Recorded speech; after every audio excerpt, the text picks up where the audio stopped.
The Democratic Alliance leader John Steenhuisen said without the support of his party, the ANC does not have a majority in parliament and there will be no government of national unity. Steenhuisen said this while addressing the Cape Town Press Council today, where he outlined the DA's position on GNU.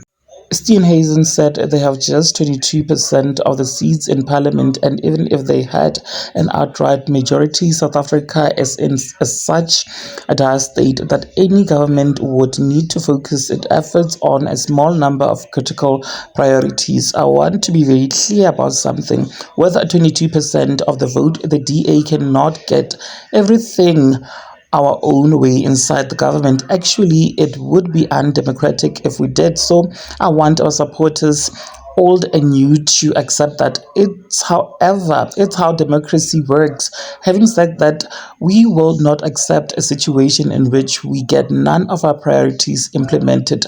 That too is undemocratic. The fact is we hold the balance power in the GNU. Without the DA support, the government does not have a majority in parliament, he said.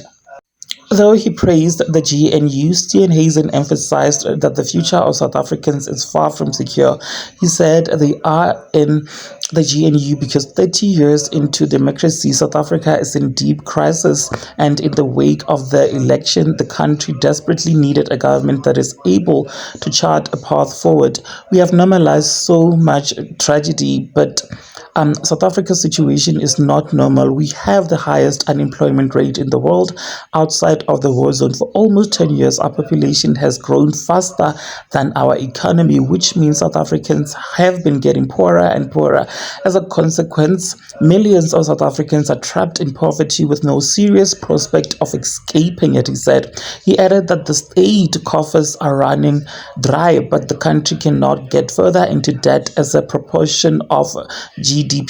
He said, if we do, we will face economic catastrophe, sky-high borrowing cost, the defunding of basic services, collapsed infrastructure, and all the grim effects these would have on the lives of our people. Meanwhile, 27,000 of our compatriots are murdered every year. Our kids cannot read for meaning. People who could be saved die in our hospital instead, he said. Well, there you have it, guys. What are your thoughts?